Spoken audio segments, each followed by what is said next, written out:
নমস্কার। মুখ্যমন্ত্রী মমতা বন্দ্যোপাধ্যায়ের লন্ডন সফরে আজ চতুর্থ দিন। এখন অনেকেরই জানার আগ্রহ যে তার এই লন্ডন সফর থেকে পশ্চিমবঙ্গে লগ্নি বা বিনিয়োগের কি কোনো সম্ভাবনার ক্ষেত্র তৈরি হলো? কেউ কি আগ্রহ প্রকাশ করলো বাংলায় বিনিয়োগের ব্যাপারে বা লগ্নির ব্যাপারে? এখানে বলে রাখতে চাই, সেটা হচ্ছে যে গতকাল যে বিজনেস সামিট হয়েছে সেখানে মুখ্যমন্ত্রী পশ্চিমবঙ্গে বিনিয়োগ টানার ব্যাপারে তার সরকারের একটা ওভারঅল পলিসিগত জায়গা, তার সরকারের যে অবস্থানগত জায়গা এবং পশ্চিমবঙ্গের যে সুযোগ সুবিধাগুলো রয়েছে সেটা তিনি ব্যাখ্যা করেছেন, তিনি নীতিগত অবস্থান ব্যাখ্যা করেছেন। এবার হচ্ছে যে সেক্টর ওয়াইজ মিটিং, সেই মিটিংটায় অনেকটা হচ্ছে আমলাদের উপরে নির্ভরশীল। WBIDC ওয়েস্ট বেঙ্গল শিল্প উন্নয়ন নিগম এবং শিল্প সচিব বন্দনা যাদব, মুখ্য সচিব মনোজ পন্থ আজকে সকাল থেকে বিভিন্ন লগ্নিকারীদের সঙ্গে এবং সম্ভাব্য বিনিয়োগকারীদের সঙ্গে আজকে বৈঠক করেছেন। তার মধ্যে অন্যতম হলো বার্কলেস ব্যাংকের ভারতবর্ষে ইতিমধ্যে বিনিয়োগ রয়েছে। পুনেতে তারা একটা GCC তৈরি করেছেন, মানে গ্লোবাল ক্যাপাসিটি সেন্টার। তো এই গ্লোবাল ক্যাপাসিটি সেন্টারের মাধ্যমে কি হয় যে গ্লোবালি তাদের যে কাস্টমার তাদেরকে সার্ভিস দেওয়া হয়, এটা একটা সার্ভিস সেক্টরের ব্যাপার।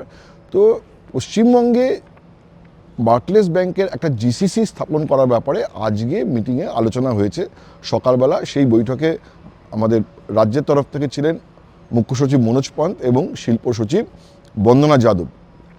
এবং বন্দনা যাদব ওই বৈঠকে বলেন যে আমরা একটা GCC পলিসি আনছি two facilitate this kind of investment. তো এবং বার্কলেস ব্যাংকও বলে যে আমরাও ইন্ডিয়াতে যে ইনভেস্ট করেছি তাতে আমাদের এখনও পর্যন্ত এক্সপিরিয়েন্স ভালো, পশ্চিমবঙ্গের ব্যাপারেও আমরা শুনেছি, আমাদের আগ্রহ রয়েছে। বন্দনা যাদব বলেন যে আমাদের ওখানে শুধুমাত্র ইজ অফ ডুইং বিজনেস আছে এমন নয়, ইজ অফ লিভিংও আছে, কস্ট অফ লিভিংও কম, স্কিল লেবার আছে। সার্ভিস সেক্টরের জন্য যেটা সবথেকে বেশি important skill labour, good universities রয়েছেন, সেখানকার স্টুডেন্টরা বেরিয়ে আসছেন, ফলে এখানে যে স্কিল লেবার, স্কিল ওয়ার্কার সেটা পাওয়ার কোনো অসুবিধা নেই। সুতরাং বার্কলেস ব্যাংকের জন্য একটা সম্ভাব্য একটা বিনিয়োগের জায়গা হয়ে উঠতে পারে ওয়েস্ট বেঙ্গল। সেই আলোচনা আজকে অনেকক্ষণ ধরে চলে সকালবেলা।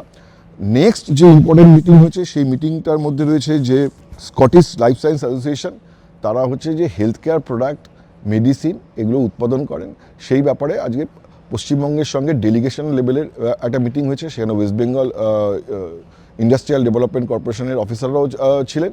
তো এই মিটিংটাও খুবই ইম্পর্টেন্ট হয়েছে।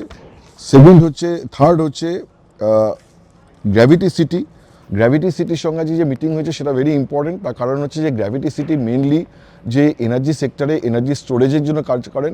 পশ্চিমবঙ্গে আমরা জানি যে দেউচা পাচামি একটা বৃহৎ এশিয়ার দ্বিতীয় বৃহত্তম একটা খনি, সেখানে মুখ্যমন্ত্রীর আগ্রহ রয়েছে যে সেখান থেকে বিদ্যুৎ উৎপাদন, কয়লা তোলা এবং হচ্ছে যে ওখানে প্রচুর কর্মসংস্থানের সুযোগ করা।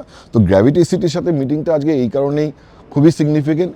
তো গ্র্যাভিটি সিটি মাইন্ড শ্যাফটে কাজ করে এবং সেখানে এনার্জি স্টোরেজের কাজ করে। এই মিটিংটাও according to the government officials এই মিটিংটাও খুব পজিটিভ নোটে হয়েছে। তো গভর্নমেন্ট খুব হোপফুল যে এদের কাছ থেকেও একটা পজিটিভ রেসপন্স পাওয়া যেতে পারে। এছাড়া Vesuvius India limited, Vesuvius India, তাদের সাথেও একটা মিটিং হয়েছে। সেখানেও এটাও কিন্তু ভারী শিল্পের ক্ষেত্রে, মানে একটা ক্ষেত্র যে এখানেও লেবার ইন্টেন্সিভ কিছু কাজকর্ম এখানে হতে পারে। তো সুতরাং আজকে যে আমরা গভর্নমেন্ট লেভেলে যে মিটিং দেখেছি সেখানে 4টে মোট ইম্পর্টেন্ট মিটিং হয়েছে। আরও একবার বলে রাখা প্রয়োজন যে মুখ্যমন্ত্রী কী করেছেন, মুখ্যমন্ত্রী তার পলিসিগত জায়গাটা বলেছেন। বাকি যে বিজনেস হাউসের সাথে যে 1-to-1 মিটিং সেটা পুরোপুরি আমলাদের উপর নির্ভরশীল। তারা কতটা তাদের বোঝাতে পারছেন, তারা কতটা তাদেরকে পশ্চিমবঙ্গের সুযোগ সুবিধা এবং পশ্চিমবঙ্গে বিনিয়োগ করার জন্য যে সহজ ব্যবস্থা তারা করেছেন সেটা কতটা তাদের কনভিন্স করতে পারছেন তার উপরে ডিপেন্ড করছে। ফার্দার গভর্নমেন্ট টু গভর্নমেন্ট লেভেলেও একটা মিটিং হতে পারে বলে জানা যাচ্ছে।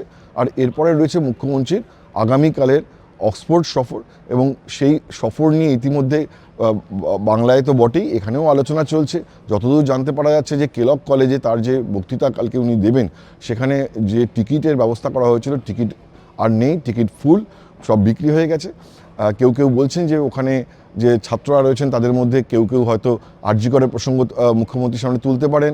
তো মুখ্যমন্ত্রী আজকে বলেন যে আমি সমস্ত প্রশ্নের উত্তর দিতে রাজি, আরজি কর সাবজুডিস ম্যাটার, কিন্তু তারা যে প্রশ্নই তুলুন না কেন আমিও রাজি তার উত্তর দিতে, আমার এ ব্যাপারে কোনো উদ্বেগ নেই। তো আমি ওখানে যাব এবং ওখানে এই যে মহিলাদের ক্ষমতায়ন বা যে প্রসঙ্গে আলোচনা হবে সেই প্রসঙ্গে আমার বক্তৃতা দেবো।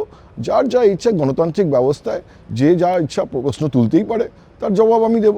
তো এই হচ্ছে যে চুম্বকে এখনও পর্যন্ত মুখ্যমন্ত্রী সফরের যা যা হয়েছে সেটা জানালাম। কালকের ব্যাপারটা নিয়ে সবচেয়ে বেশি আগ্রহ রয়েছে, নিশ্চয়ই কলকাতাতেও মানুষের আগ্রহ রয়েছে যে কালকে কি হচ্ছে, কেলক কলেজে কি বক্তৃতা দেবেন। কেলক কলেজে মুখ্যমন্ত্রীর বক্তৃতা লাইভ নিশ্চয়ই সম্প্রচার করা হবে। দ্য ওয়ালেও যে সোশ্যাল পেজ, সেখানে লাইভ দেখানো হবে, প্রতি মুহূর্তে খবর জানানো হবে।